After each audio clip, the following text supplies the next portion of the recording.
Welcome to Grawlix Nights, the Grawlix Podcast live show. This is Randy. I'm Melanie. And this is Jesse. Hey, everybody. We've got a show for you. We do. And there's a saxophone, so you know it's nighttime. No, it's nighttime because there's the saxophone. If we didn't play that, you just wouldn't even know. You wouldn't even know. You'd think it's time to go to work in the morning. Yeah. Some weirdos are on Facebook talking about the saxophones and Stephen Moffat. I don't know what time of day it is. Inevitably. Sometimes we hate him. Sometimes we love him. Okay, so listen. The title of this stream says it all. Grawlix Nights Laidback.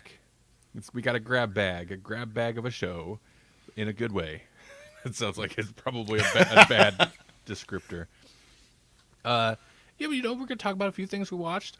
There's one news item I want to hit for sure because I had heard this news item, but then I heard more details like 10 minutes before it was time to get ready for the stream, and I got more excited about it.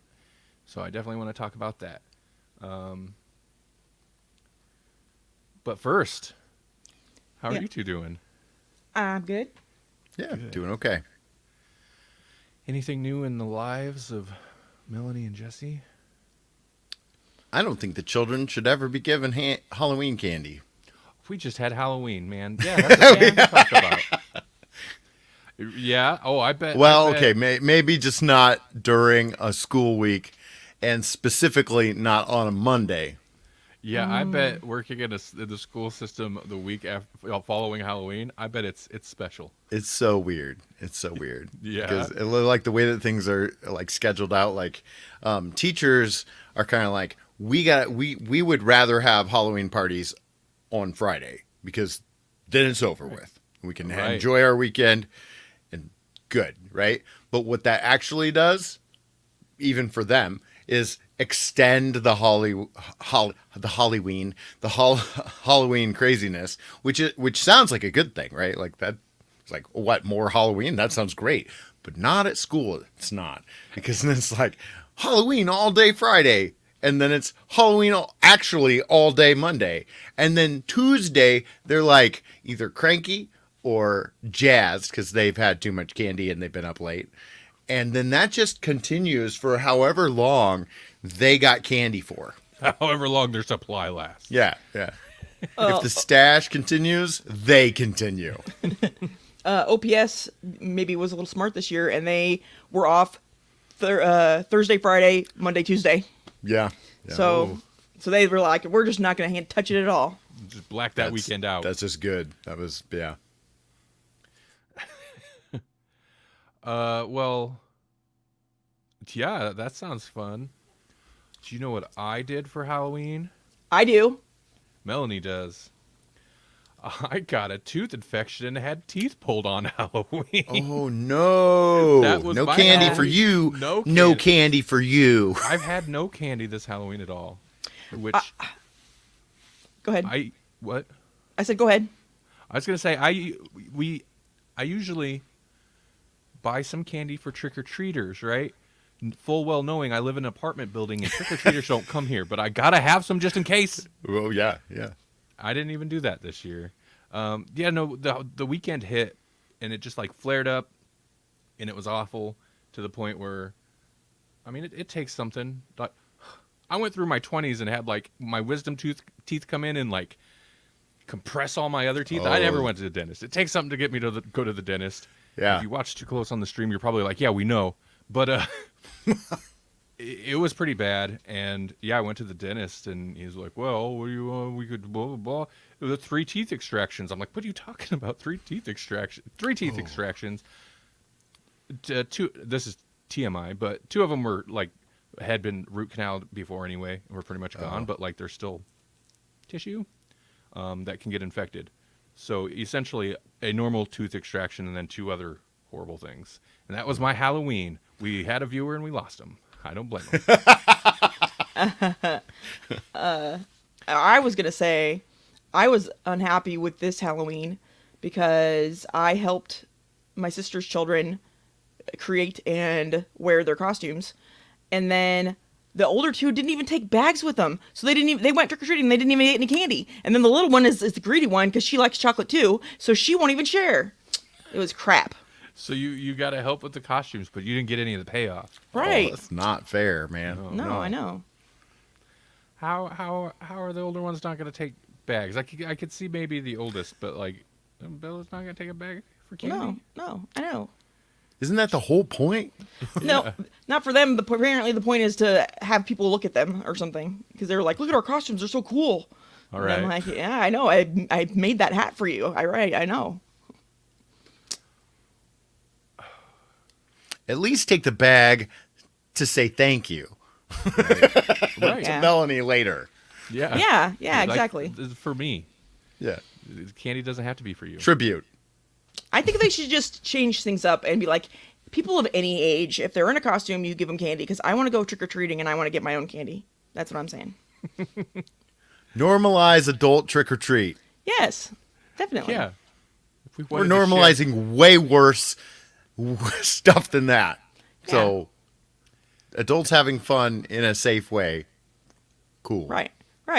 And it'd be more people out on the street around the kids, so they were a little safer, I would imagine. Yeah. Then my mom sits in the car and like drives along. She lost the kids for a little while, but luckily, we're in this day and age where they actually have cell phones, so they found each other eventually.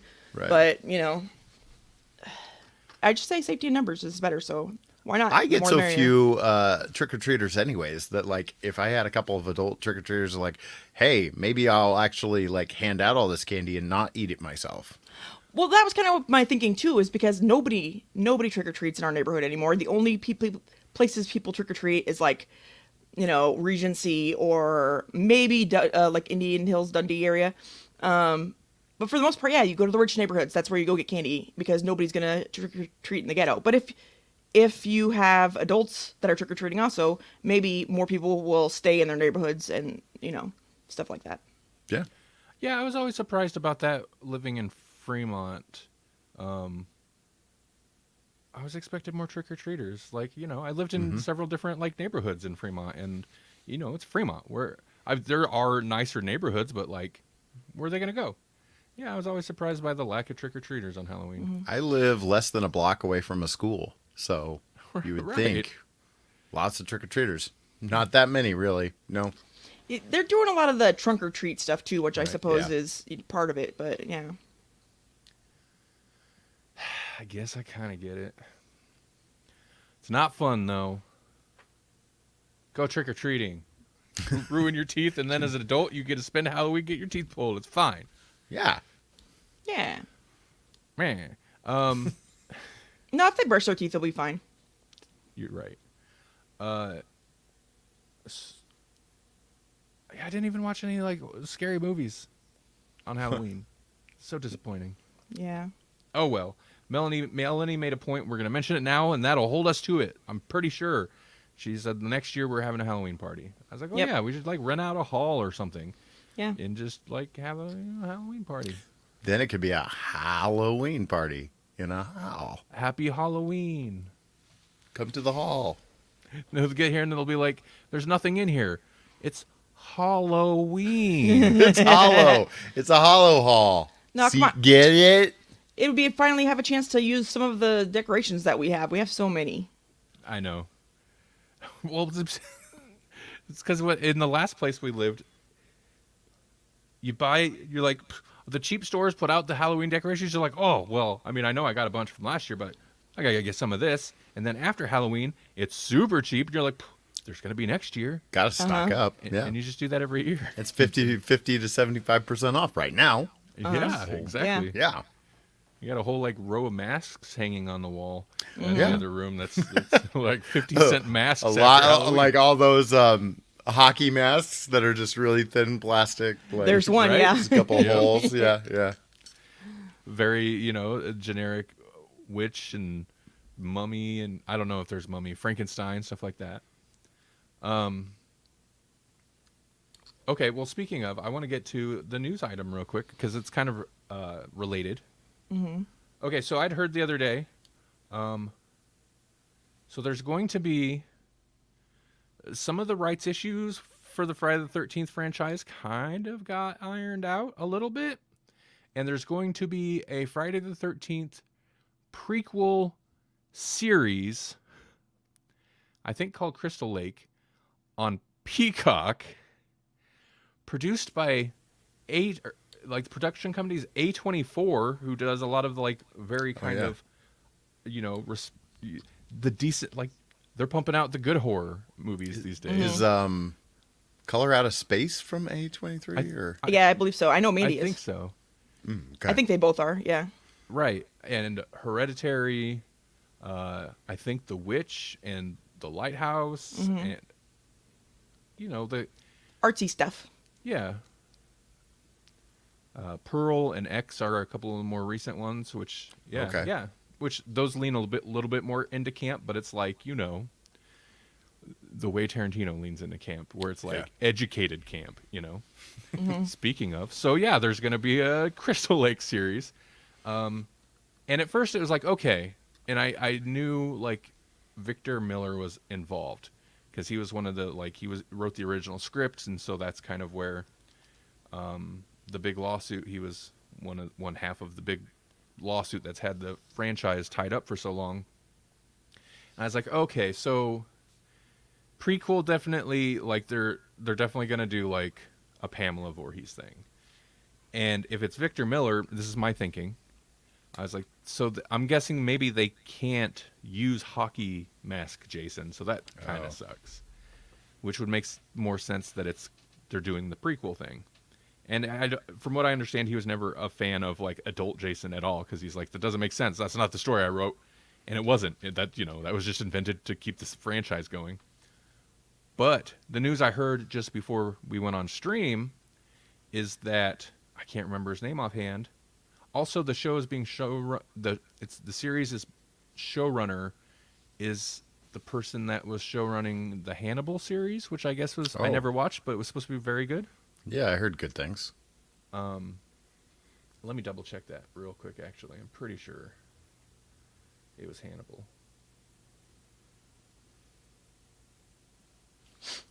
Hannibal. But anyway, I'll move on. I don't want to spend a whole lot of time searching through that. Can't find it. Chianti. But the legal rights were tied up between Victor Miller and Horror Inc., which was, you know, a lot of like Sean Cunningham, and you know, Horror Inc. had a bunch of rights. So I was like, okay, well, interesting, but like, I get how they could do it, but like, come on, people are gonna be kind of upset still. Like, if you're gonna do a Friday the 13th series and you can't use the iconic Jason, right? Yeah. But it turns out one of the producers is Rob Barsamet. I don't know why I try names. A guy named Rob. But he's not a zombie, is he? No, Okay. not Rob Zombie. Not that Rob, a different Rob. But He's not robbing Peter to pay Paul, is he? him being one of the producers is particularly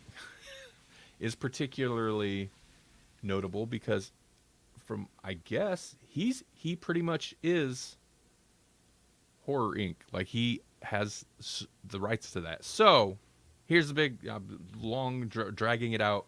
Basically, the series they have access to all of it. They can adult Jason, hockey mask Jason, anything from any of the sequels, as well as Pamela Voorhees and all the first movie stuff. So it will be like potentially a proper Friday the 13th series. And there was a little bit more clarity in an interview with Fangoria. Brian Fuller, who is the showrunner guy, said that, well, for one, that A24 and whoever producer excruciatingly assembled all the Friday the 13th rights. So as a streaming series, this does not necessarily extend to if people want to make a film. Like, so as a streaming series specifically, they have rights to use everything underneath the Friday the 13th umbrella. And then when pressed about like, well, so it's a prequel, we're going to see Jason, blah, blah, blah. And he had said something about it's kind of a pre-remake-wul. So I'm going to guess a prequel up to a point which they kind of hit Friday the 13th, and then it just becomes a remake. And he also said that you probably expect to see many of the different versions of Jason that you might expect to see in a Friday the 13th thing, which is an interesting way to put it. I mean, once they go to hell, they can just right, like all bets are off. So yep. From space to hell, it don't matter. Yeah. Anyway, that was a long rambling way to say, yeah. So Friday the 13th prequel series, I was kind of interested before, but then with all the extra stuff that they have access to pretty much everything, and that it's not necessarily going to be limited to just a prequel, makes it more interesting to me. I'm the one on the show that really cares. I don't know why I care. I didn't have the highest opinion of Friday the 13th when I was younger, but I talk about it a lot nowadays, don't I? It's one of the I don't know, it's one of the premier slashers, really. Right. I preferred the Halloween movies, but like I don't know. I liked Freddy, but not because he was good. I feel like, yeah, my opinion is neither the first Nightmare on Elm Street's great, but neither the Friday the 13th series or Nightmare on Elm Street series, in my opinion, hit the heights that Halloween hit like once or twice. Exactly. Yes. Yeah. But they just don't hit the heights.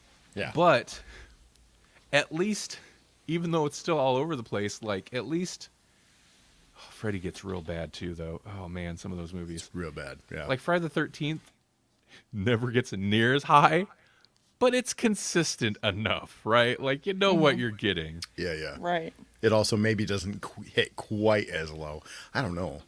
There's some bad ones, but Freddy at his worst is real bad. That's the thing. I think Yeah, when he Friday the is. 13th hits hits real low, you're just like, I mean, it's Friday the 13th. Yeah. But yeah, Nightmare on Elm Street, was it 6? The one with like a cameo with Roseanne Barr and even Johnny Depp. Oh, God. That one's horrible. It's so bad. Johnny And Depp, how many really? times can they do the first movie Yeah. and just not improve it? So, someday there's probably going to be a series of movies that's all just the first movie over again, like 5 or 6 times. Yeah. Well, speaking of that, I wanted to mention real quick also, Melanie was talking about it before we started the stream, but so people do these fan edits, right? Speaking of them making the same movie over and over, I've been watching Back to the Future, the Hill Valley Chronicles, and it is a fan edit of Back to the Futures 1, 2, and 3, edited into a 30-minute episodic series format, spread out over 10 episodes. And I'm 5 episodes in, maybe. Uh-huh. I'm kind of loving it. Yeah. It's not so far as a fan. I mean, there's a couple creative decisions that I'm not wild about, like weird flashbacks and like short flashbacks. But like from a technical standpoint, it's super well done. Like I haven't noticed any, occasionally fan edits, a lot of them can be really well done, but occasionally there's still like a weird edit or like the sound's a little weird because it's tricky to edit around a score if you want to cut a scene somewhere, right? Oh, yeah. I haven't noticed any of that. Like it's edited so far like flawlessly. It's got each episode has a previously on, and come next on the next episode, it's got a groovy, probably a little longer than it should be, intro title credits scene, for each episode. But the thing, like part of what was interesting to me initially was, and this was according to the editor, like the idea that kind of got it rolling for him was trying to edit together the parts of 1 and 2, specifically in 1955, because there's things that would be going on simultaneously, trying to edit that together. And then apparently the whole kind of series ideas stem from that. And I just, like 5 episodes in, just now got to the stuff where they're starting to cut back and forth between like multiple Docs and Martys running around in 1955. But yeah, I've been enjoying it, and I think it helps also so far is that I don't think I had realized how little I'd seen part 2. I'd seen 1 and 3 a million times. Part 2, I might have only seen it once. There's so little I remember from it. But it makes an odd choice. I guess you got to set it up. You got to establish the future stuff to have any of the like side by side type, the corresponding 1955 stuff make sense. Yeah. But it like jumps into a whole bunch of the future stuff before we ever go back to 1955. And I thought that was a weird choice.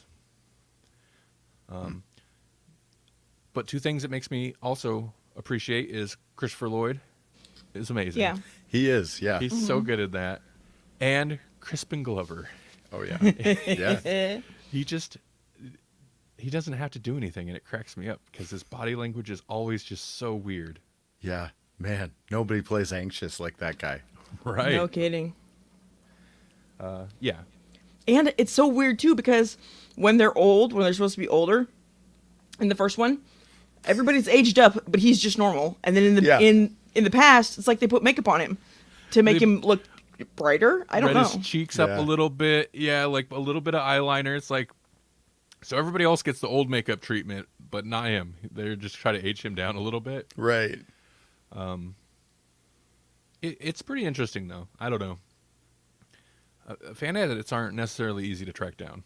That's a very it's not even really legally gray area.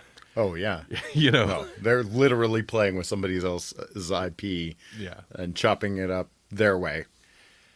I love the idea of fan edits. I just don't always have the time. And we've talked about this in the past, but like when Netflix did the Hateful Eight as a miniseries, I ended up sitting through the whole thing, even though I didn't have to. But I think not having to makes it easier to. Yeah. Yeah. Yeah. So I really have been kind of enjoying the idea of like a film series or something edited down into more digestible chunks. Right. And, at this point, like sometimes during the day, I'm like, well, I want to take a break, watch something, but I need to get back to work. Like I don't necessarily want to like commit an hour, even just an hour to a show. But there's not a lot of 30-minute shows I enjoy. Right.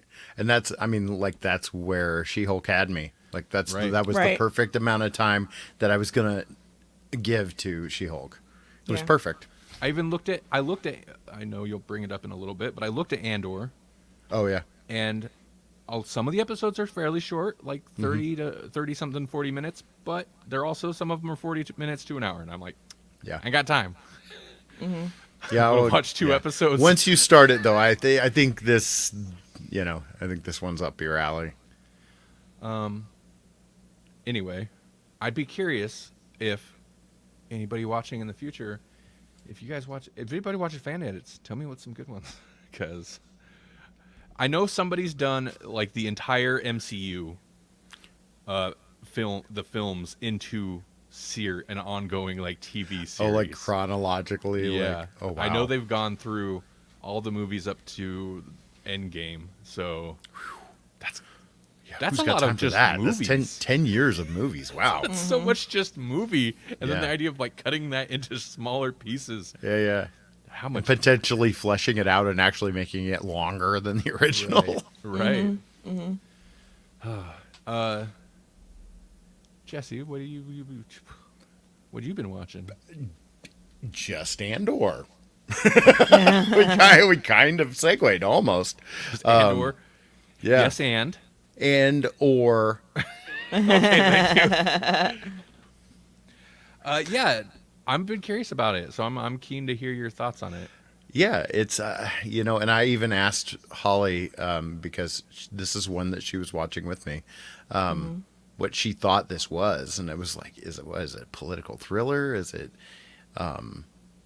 just political intrigue? You know, like what is this thing? Is it a wartime movie? I mean, it's not really a wartime movie because this is kind of like the rebellion's infancy. Like there is a rebellion going on, but like they don't have a whole lot of power and whatnot. And so, yeah, it's interesting because it's the backstory of literally this Cassian Andor, Cassian Andor, and then also, but it jumps around and shows like different pieces. It's almost, I was almost gonna say it's like blue collar Star Wars, blue collar on the Imperial side and blue collar on the like just the common person / rebellion side, but it's not. It's much more like nuanced than that. So you get almost like white collar, high up imperialism, and then you also get like what's happening in the prisons. Wow. And like there's even a scene on like a tourist planet kind of thing, like the Cancun of the Star Wars universe kind of thing, and how the political intrigue has affected that, like, and it's just smartly written and interesting. But what we really want to know is how many Ewoks are there? Is it full Not of Ewoks? Not enough. There are 0 Ewoks so far, and Really? I'm mad about it because I'm with you on that. Like every Star Wars should have more Ewoks. Where's that fan edit? That's what I want to know. Isn't Endor their planet? No, Holly had the same problem. Andor is a person, and Endor is a planet, also a planet, but the moon of Endor is where the Ewoks are. Oh, okay, that's why I was like, well, I know it's too close. I get it. Yeah, I'm intrigued. As much as we've ragged on like episode 1 starting with like taxation in this thing, the idea of a political thriller, I guess. This is so much better than that, but I was trying to understand why, because I had that same thought. It was like, wait a minute, did they actually do Phantom Menace but better just by taking Jedis out of it? Right. Like, I wouldn't think that would make it better. Like, let's make it more mundane. Let's make it more procedural. Let's make it more of like an FBI cop / like, I don't know, working stiff mining colony show. That sounds better. That was kind of what piqued my interest when I first heard about it. Was essentially, not exactly, but it's like the moody detective version of a Star Wars show, and I was like, oh, I'm kind of that got my attention. Yeah, it does. It strips it back. You know, it's like The Mandalorian, but in a totally different way. Different genre. Yeah. Well, and I think stories are kind of like teachers. Like anything can be interesting if you have a good storyteller telling it to you. Right. Like I've had history classes that I can't remember anything, but then I have had one teacher, Mr. Shaddendorf, if you're out there, you're great. That made everything interesting, and I remember so much more of what he taught me than what anybody else taught me, because it was interesting, and it was a lot of intrigue and whatever that normally I would be like, this is boring, but he made it interesting. He made it more like a scandalous story about this person and that person, and not so much just the straight facts that are boring. So yeah. The more they divorce some of these Star Wars series from the things that make a Star Wars typically Star Wars, the more interesting it is. Yeah. To me, anyway. Like the last couple episodes I've been watching, it's set inside of a prison, and you're just watching them make some kind of part. And you don't even know what it is. It's like we're making spaceship parts. Like that's the job of the prisoners, is to make a bunch of spaceship parts, and you better get your quota in.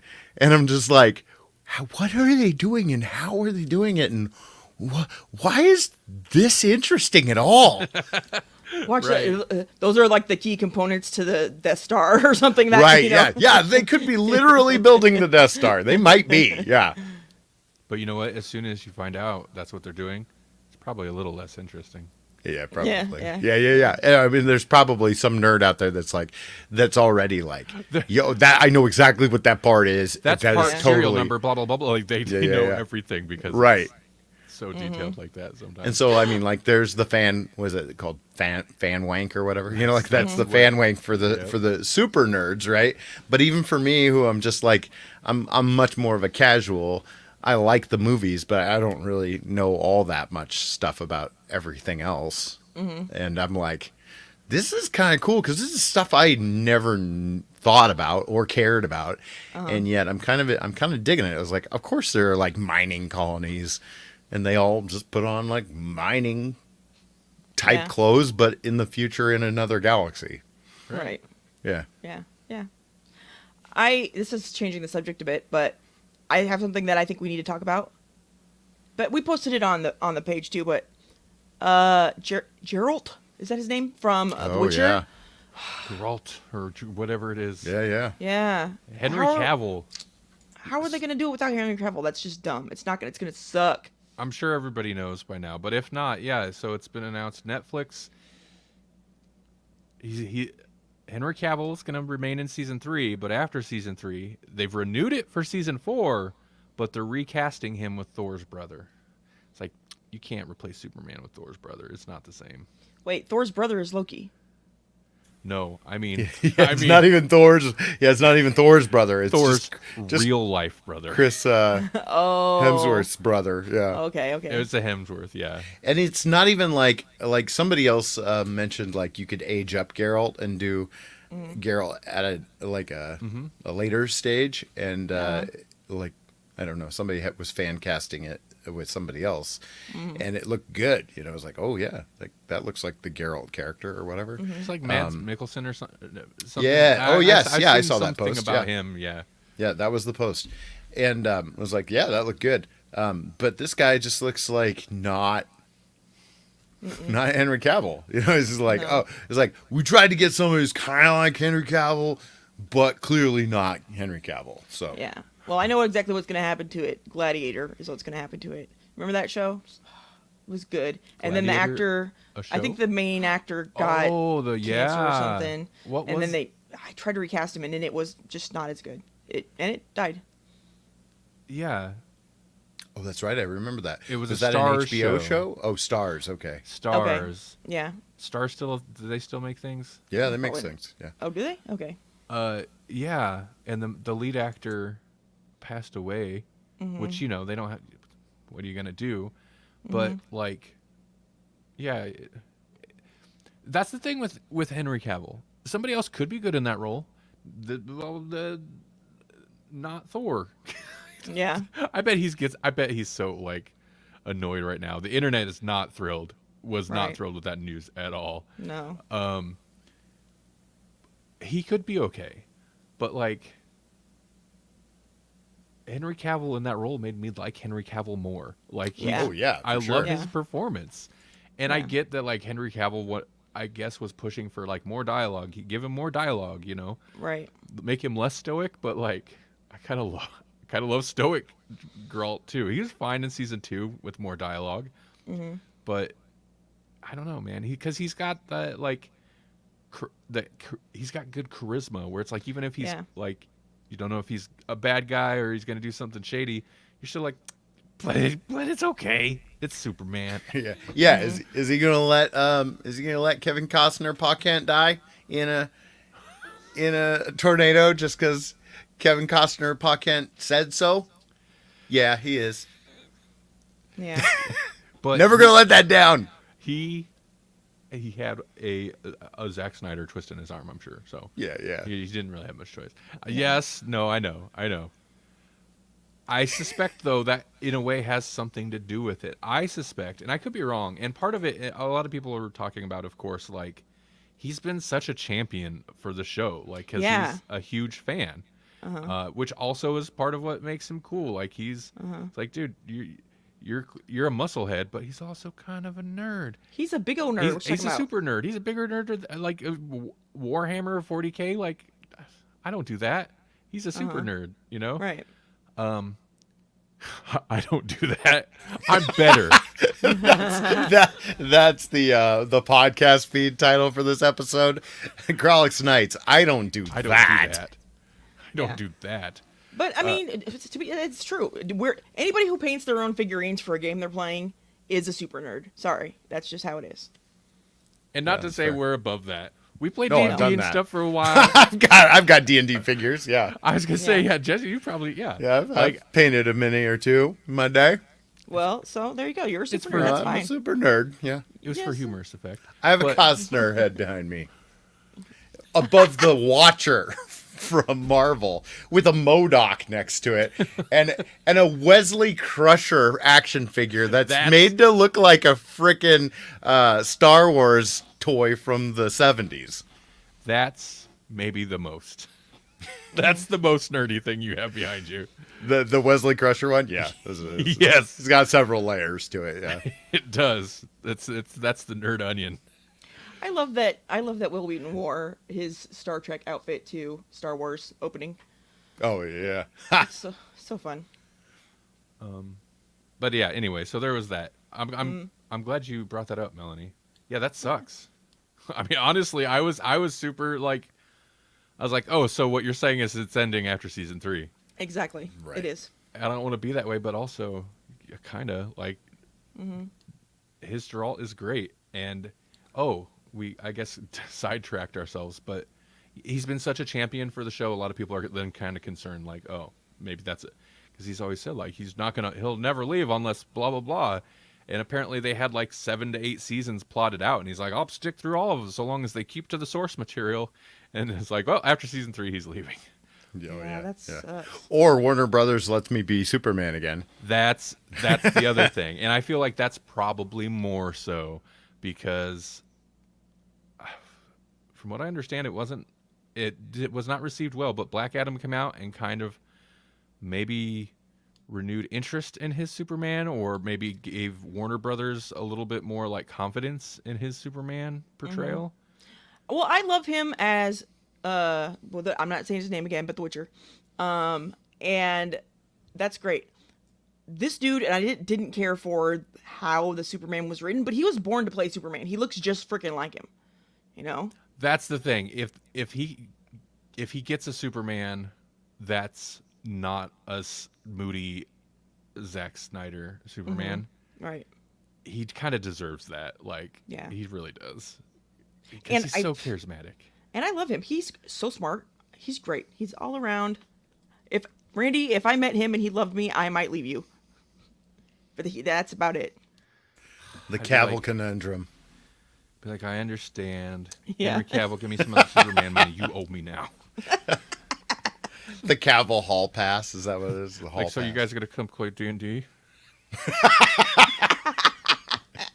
He's got his own bag of like painted minis. He's like, ah. He did come in at the Snyder Talk. Perfect. Oh my gosh, it's been a while.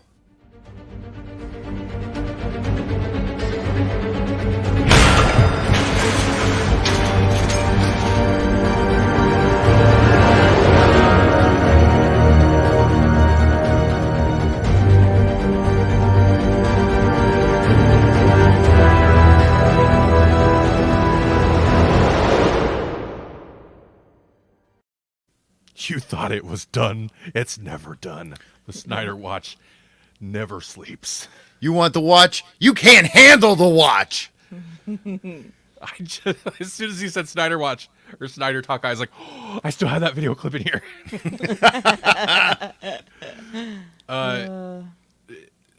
Really, this was like, I guess, Witcher Watch. Yeah. Witcher watch. Cavill. Cavill. The Cavalcade. Yeah. Yeah. It'd be super easy to whip that same video up. It's just Superman's face on everybody. Yeah. No, yeah, we were just talking. Hey, Paul, thanks for joining us, by the way. We were just talking about Witcher and Henry Cavill being recast after season 3. So it's ending. And I mean, the only regardless what Netflix says, it's over after season 3. It's over. Maybe my subscription as well. I don't know. Depends what they got. No, that's pretty harsh. I tell you what, HBO Max at the very least needs to be very careful. Right. Oh yeah. Although, the silver. Speaking of WB, the possible silver lining is if we get Henry Cavill able to play the Superman he always should have played. Right. That at least is something. And that same Superman shows up in the Peacemaker. I want John Cena and Henry Cavill. Like, That would be so that much needs fun. to happen. Yeah. That would be funny. Yeah. Yeah, I would like that. You know, it's funny because like well, he needs to be like, it'd be good if he could be like appropriate Superman, but at the same time, part of what makes him so great, and what I really like about him in Witcher, is just how much of a grump he is, and he is just moody. Right. Like half of his dialogue is just grunts, but it's also so good because it's not Zack Snyder moody, you know. I just think it would be funny to have like a Henry Cavill Superman who can just squash somebody like Peacemaker without even trying, just suffering this fool. Yeah. Yeah. Yeah. Because Peacemaker would just be running his mouth. That's at least a bottle episode worth of Yeah. gold Yeah. right there. Yeah. So I wonder if it sounded like Paul says his Witcher character is very Batman-esque. Yeah, kind of. Sure, I can see that. Yeah. If you got to always see Batman's face and Batman was Henry Cavill handsome. Yeah. And I he think had that actual helps. magic powers instead of just money. Right. That's true. Although, I guess we did get a little bit of like magic potion Batman in that last Batman movie where he just shoots him up with some green stuff. Right. I don't think I would watch it honestly without Henry Cavill, but there's other characters I like. I like Yennefer, and I like some of the stuff that's going on. Yeah, that is the thing. Like, if like season 3 is as good, or it is good quality, it would be a bummer just to like. I'm not gonna not try, Right. but it's gonna feel empty. Yeah. It's gonna feel different, It's going to feel dirty. and we don't like. And not the things that are right different. kind of dirty. Nope. Nope. I bet Netflix would not, this is not their decision. Like, they don't want that. I bet it's a like, they can't outbid. I mean, Yeah. it's weird to say they can't outbid WB, but maybe. But yeah, but you know how strapped they are, man. All the money that they were making, they were sinking right back into it, so they didn't have any fallback. And then when people stopped signing up, stopped subscribing, then they were kind of screwed a little bit. Yeah, this whole like ad tier thing that they're adding, and the crackdown on passwords after like having some real bad like quarterly reports is definitely like a desperation move. Well, did we ever really talk about it? Like the thing that they're doing is they're going to start charging you for every profile beyond your main profile. Are they?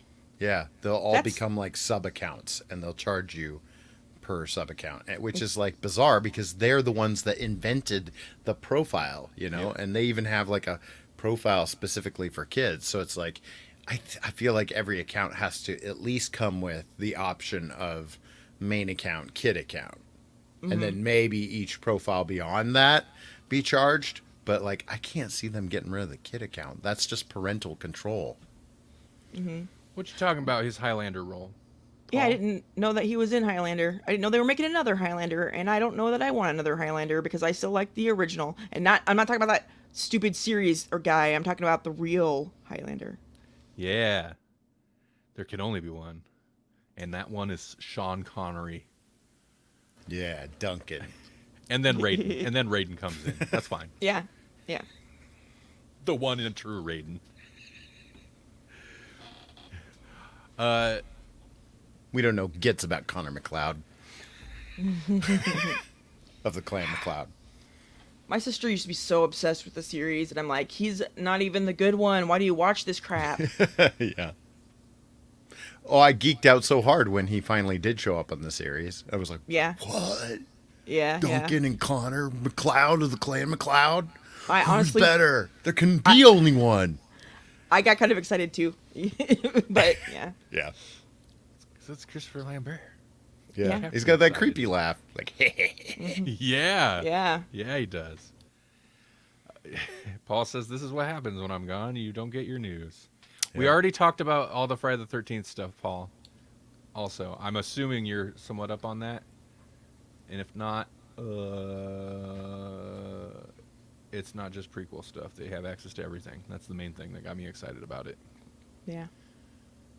I mean, also, it's on it's on Peacock. I was a little bit like, oh. oh. Isn't that where Halloween is, too? Like, how are they sharing this? Universal? It's got to be Universal. Oh, is that right? it? Okay. I think so. Not that Universal has the rights for like movie. That's the thing. They don't have. I think. I don't know. The movie stuff is still a mess. How you gonna say that Evil dies tonight and then just start over with Friday the 13th? Because they can like. Oh, there's so many franchises we can run into the ground. Evil dies tonight, but it's born on a Friday. It's like Solomon I Grundy. was about to say. Paul's super excited but very nervous. Yeah. There's a lot of little things that make me kind of hopeful for it, for sure. You know, I'm sorry, this is kind of not, but Peacock, I think they're very aptly named because they sure are strutting their stuff like they're something, huh? I don't know why though, because There's hardly anything on there I watch. right. Yeah. Yeah, every once in a while they'll have a movie, and I'm like, okay, it's so cheap, I'll keep it around. And it's one of those that's so cheap that I forget I have it until I'm like ready to cancel it. And then they're like, but wait, the new Halloween movie's coming out. I'm like, oh, Right. for $4, I guess. I wonder how many collective hours we've spent talking about streaming services. But you know what? We talk about entertainment, and that is Yeah. where most of it comes from now. So it makes sense. Speaking of streaming services, let's jump to Netflix real quick. I wanted to mention we're not very far into it. How many episodes you think, Melanie? 3? 2? Of 3? The Inside Man. oh yeah, probably 3. So I seen Netflix had Inside Man, which is a thing I'd kind of heard of, and initially I was like, ooh, okay, David Tennant series. The 10th and the 14th Doctor. Yep. 14th. That The didn't work. We'll 14th. figure something out. Introducing David Tennant is Mad Eye Moody. I hope they do something interesting with him if they're gonna commit to calling him the 14th. And I rewatched earlier today a little clip on I don't know the Doctor Who YouTube channel of like it's just teaser basically for upcoming stuff. And he has a line about and he sounds very upset about it. He doesn't know. I don't know who I am or something like that. So if they're going to do some identity crisis stuff with him, that's kind of interesting. But at least it's not just going to be like one episode. It's going to be like 3 specials. Yeah. Yeah. So I don't know, mean, maybe. How could that go wrong? RTD, Oh, David wait. Tennant, 3 specials. Oh, weird. We'll just they'll keep us in flux. Paul says Peacock stretch around with their head held high and their standards held low. Like Yeah. like a millennial peacock should. What do you mean, Gen Xer? I don't care. Stop picking on us, elder Yeah. millennials. Hey, I didn't come up with the term. Some boomer did. You're right. Yeah, You're yeah. right.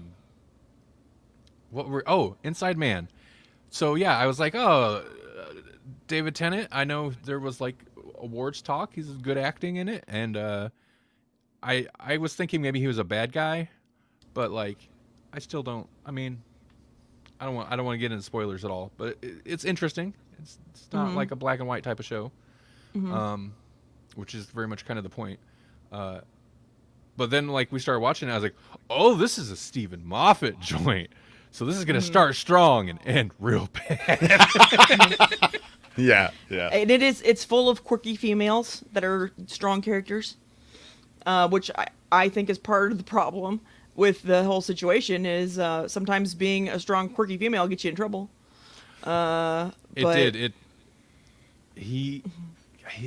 Moffat writes, he likes a certain kind of female character, and he writes a lot of female characters that way.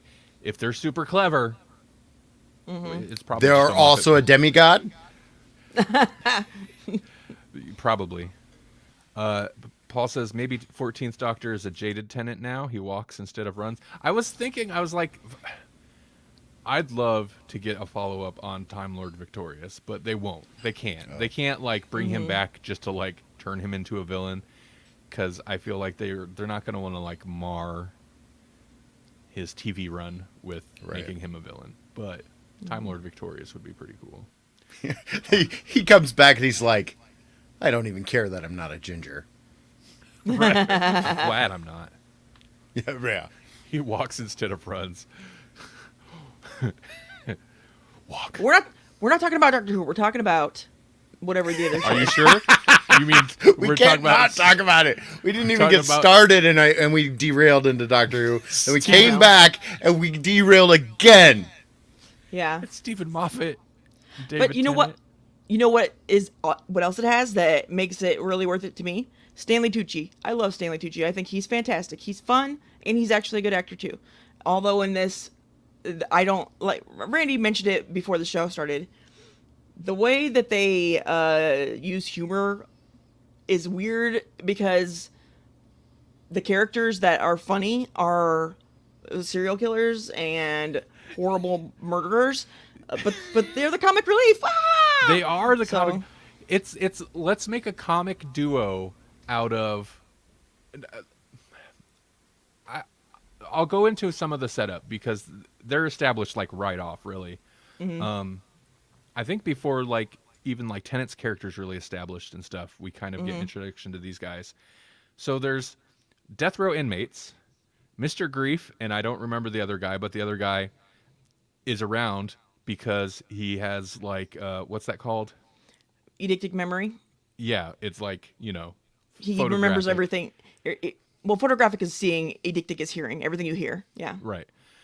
And so he kind of operates as the guy's, as Stanley Tucci's like recorder. And, you know, people are like, whoa, you know, he's like, you know, these aren't recorded, but he's my recorder. But it's a death row inmate who was in for like serial murdering 18 women and making handbags out of rib cages type deal. And Stanley Tucci's character, Mr. Grief, was a wife murderer. He murdered his wife, but he's also like a brilliant criminologist, and so he's got a deal worked out with the warden, and you know, so people can come in and he works their cases from death row. But they're played as like he's like the straight man to his like he's got the comedic sidekick, and they're like a comedy duo, you know, murderers on death row. Meanwhile, the rest of the characters of the show are dealing with themes of CP. I don't even know if that's safe to say really on videos, and murder and stuff like that, where it's really pretty heavy. Yeah, and it so is. tonally, it's so weird. It feels so Moffat though. It really does. He has a distinctive style, that's for sure. Yeah. Honey, you should see me in a crown.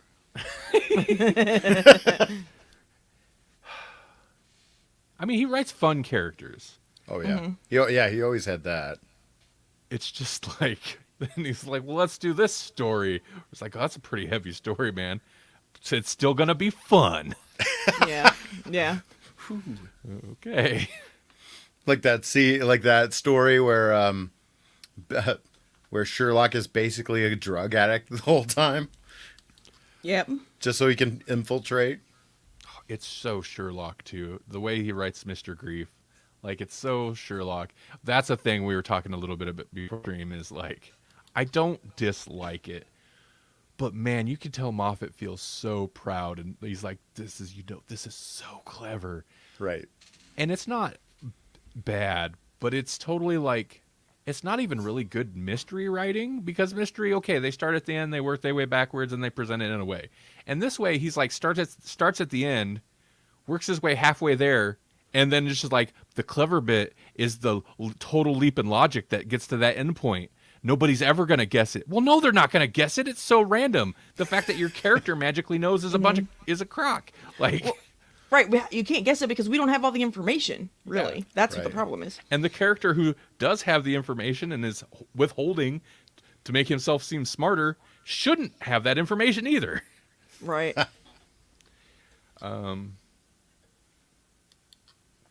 But they, from some of the little bits of other stuff, not the main storyline, I'm not really sure what all happens with his solving crimes anyway, because he seemed to have solved the crime, and then the guilty party just bounced, and they never touched on it again. So like, Right. okay, did that lady just get away with murdering somebody or something? I don't get it. He potentially Did they get away with literal murder? he potentially like solved a murder case. The person bounces like, "Oh, they run. Should we go after?" It's like, nah.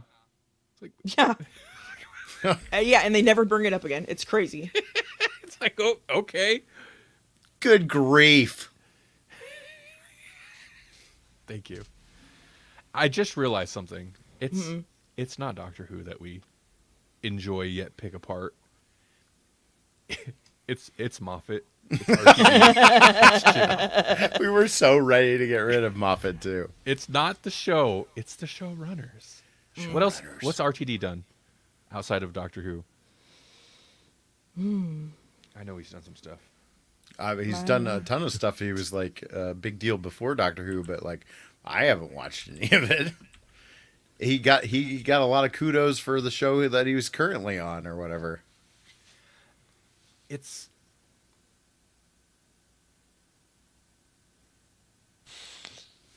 I don't know any of those other shows. Yeah, I mean, they're all That's like 'cause- Torchwood and Sarah Jane BBC Adventures. mainstay dramas, right? I was gonna say Yeah. we're not British, so kind of makes sense, huh? But I've seen several other Moffat shows. That Dracula like miniseries, I Yeah. had a very like similar experience with, where it's And that like, was Mark Gatiss too, so that was literally the Sherlock team, right? yeah, Yeah. I had a similar experience. It's like, it's interesting, it's entertaining, but also entirely ridiculous. And the end it just goes right off the rails. But it was fun to watch, but also to pick at. Well, It's kind of amazing. really? You know what else is amazing? No. A technique used by Thomas Edison, Salvador Dali, and Albert Einstein to boost creative thinking. Well, it seems that it actually works, according to a new study. So the hypnagogic state is that place right there between sleeping and being awake, where you get all jerky and have the hypnagogic jerk, which everybody knows, I'm sure. So there's new research at the Paris Brain Institute that suggests that this state can boost creative thinking and reveal more about our brains to researchers. So if you spend at least 15 seconds in that first sleep phase, it will, or in the participants, it tripled their chances of finding a hidden math rule that could be used to solve problems that were given to them earlier in the study. And those who fell asleep, actually fell into deeper sleep, didn't have any noticeable advantage. So it's that first phase, apparently, that triples your chances of just happening upon the right answer. And if you want to try it yourself, from what I was reading, I think the best one would probably be Edison's method, which is just he would lay on a couch or a chair, or sit in a chair, holding a steel ball, and then when he would fall asleep, it would drop from his hand, and that would wake him up. So, yeah, if you can't figure something out, maybe try to take a little bit of a snooze with something heavy in your hand, and see if you can magic the answer into your brain. That sounds like a heavy-handed approach.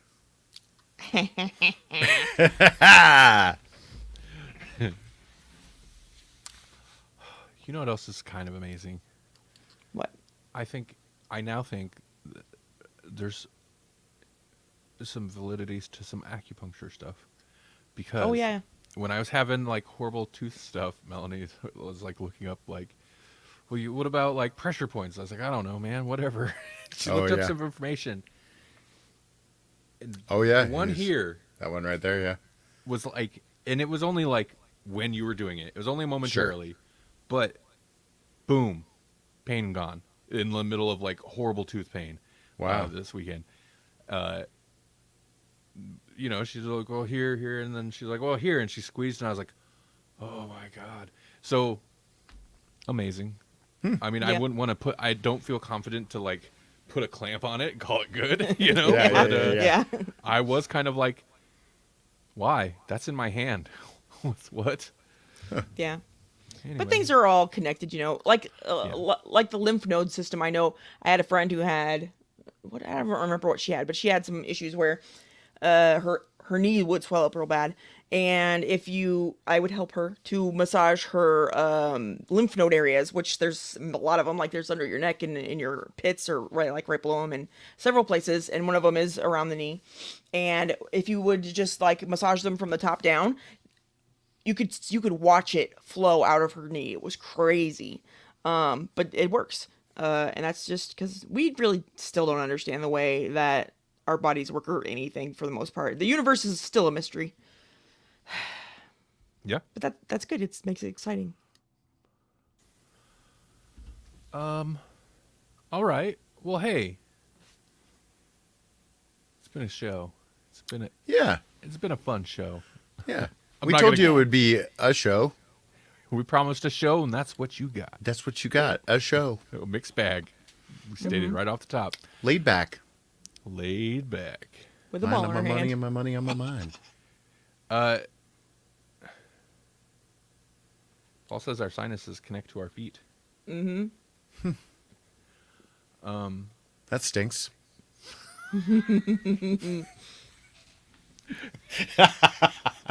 Where do they come from? How does he do it? No. Jesse, you got anything to mention coming up or anything like that? Nope. Me either. Me either. I mentioned, I think towards the end of the show last week, that I slowly will be assembling a new computer. I'm excited about that. But Yeah. also exciting is, well, kind of exciting because we had Cox internet service. I feel like I have to say the whole thing. Cox internet Yeah. service provider before in Omaha, and I remember having a very messy breakup with them, so to speak. But it seems like they actually service my area now, and so I'm no longer tethered to one rural style monopoly of an ISP. Who's crappy and changed their names mysteriously and don't inform people. They did just change their name, yeah. I found this out by anyway. But Cox has like up to gigabit download speed. I was still not thrilled with their upload speed options. Like 35 megabits per second. That's amazing. I'm sitting here at like 7 now, right? Oh, yeah. But like 35, maybe 10 though. Yeah. Maybe. Yeah, And yeah. that's on like the upload speed doesn't like scale appropriately with their tiers. Because I'm like, Right. upload is like, I get download is more important. But like for me, for streams, which is why I Yeah. mentioned it on this stream, but also now you're tethered to the Cox monopoly. I mean, at least I still have that other, like the one I currently, like we have two options. They might not be great ones, but there is at least two. Yeah, but the thing is with Cox, it might be double. We might pay double the price, but we have way more than double Oh, the yeah. speeds, which is what we need is the speed. Well, I mean, a gigabit, yeah. I mean, you're talking like 1,000 megabyte download speed. I'm kind of stuck at 40 Right. megabytes. So what percentage difference is that's huge. And, doing our editing work, we're, especially video editing, downloading and uploading large video files frequently. So it would be a huge difference. But it would I mean, I feel like our streams through StreamYard have been pretty good lately, actually, but it would potentially be good for the show, too. Who knows? Yeah. Talk to me, Goose. I feel a need for speed. Who does Fremont have? I can't remember. Is it Time Warner? Or something? No. Spectrum is the big one, and then Oh. Allo is the new guys in town, and Oh, that's man, who we have okay. now is Allo, and it's better generally better. I don't think either. Spectrum was probably something else before. I was gonna say. Yeah, it was CenturyLink, and then Spectrum bought them out, and Oh. I think maybe just here in town, but yeah, I it still was like all Cox. Spectrum. Cox is the best. That's right. And I'm very upset that they wouldn't let them name the whatever the entertainment center big arena thing. They wouldn't let Cox win the thing because of their name, and that's not fair. There's nothing wrong with having it be the Cox Center. Yeah. Nothing at all. Hey, thanks everybody. What? Nothing. No, nothing. I Did should you say. you had a second to I had a rethink what your- good pun. I had a good pun, but it was like, it's too close. It's It was too about. close. Would it be about them being blocked? Oh no. Oh, that's a good that's one, a good though. one too. That was just like, Yeah. man, opening the Cox Center is a certain band. I was like, nope, Yeah. not gonna go there. All right. Thanks everybody for watching. In the future, maybe. Thanks for everybody for listening. We've had a good time. I hope you Yeah. did too. Yep. It's a new thing I'm saying this episode. There was a saxophone. It's nighttime. You should go to bed. It's nighttime. You should go to bed. You've listened to Yep. us. Thank you. You've done your duty. If you want to hear more or see more, go to grawlixpodcast.com. You know, the replays are on here on Facebook and YouTube and Twitch for like a week. Twitch doesn't hold on to, replays very long, but They're real twitchy like that. they are. All right. Bye, everybody. Goodbye. Thank you. We miss you.